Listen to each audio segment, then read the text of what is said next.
So this is me and Cricket at the Standardbred National Show doing training level test 2.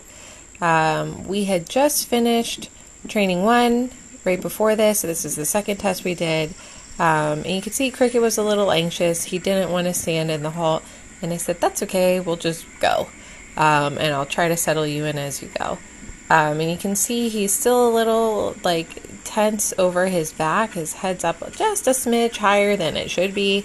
And so I'm trying to use this 20-meter circle to kind of bend him around my leg a little bit and kind of soften him into a little bit more supple frame. And you can see him just thinking about softening a little bit here. Just a little bit.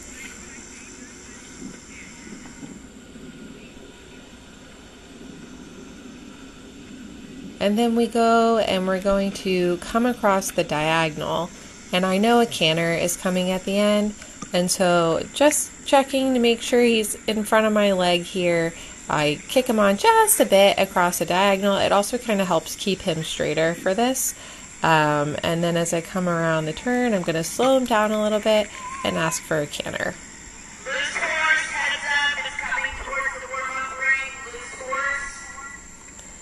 So, if you're listening now, you'll hear that there is a loose horse on course, which I did find to be a little distracting because I wasn't sure if it was going to come near me. But you know what? On a horse like Cricket, I knew that even if there was a loose horse, I'd be fine. And they just announced that he was caught. So I fortunately remember my stretchy trot. I actually had a nightmare the night before that I had forgotten to do my stretch trot. This test is a little easy to forget the stretch trot here. So I pick him back up from his stretch trot here, and then I'm going to ask for the walk at F.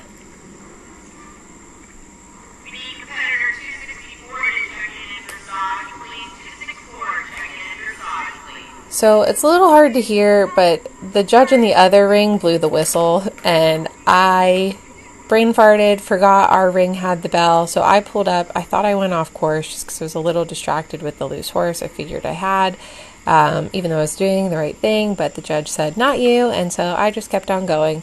But I think that frazzled me a little bit, and I wasn't really paying attention. I should have asked Cricket to kind of stretch out and down a little bit more in the free walk, and also gotten a little bit more over track in his step. You could see towards the end my brain starts coming back to me and I start fixing it a little bit, but not my best work here. Then again, at the judge, I'm going to ask for a trot, but I'm just not really paying attention to me anymore, and he takes a couple of funny steps into it because I didn't really prepare him very well going into it.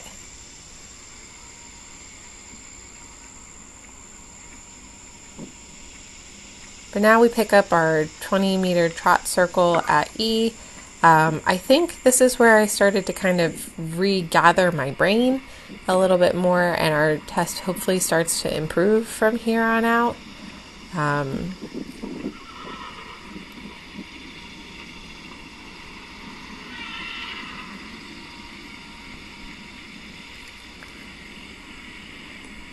Now I'm going to come across the diagonal once again, trying to get him a little more forward. I wasn't very successful here, so I was a little worried how our canter was going to be, but I thought he was really straight, and he is at least starting to relax a little bit more.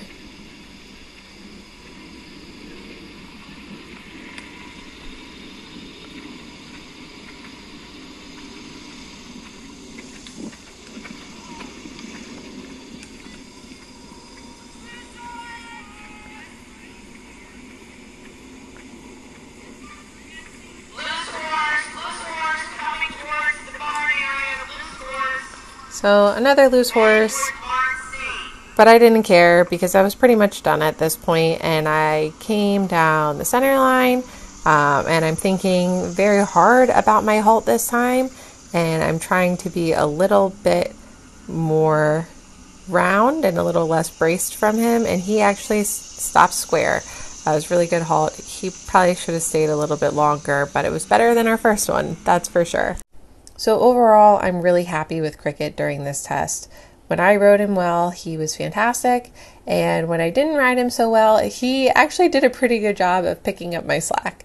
Not to mention, there's no other horse I'd rather ride in a test with 2 loose horses. So, good boy, Cricket.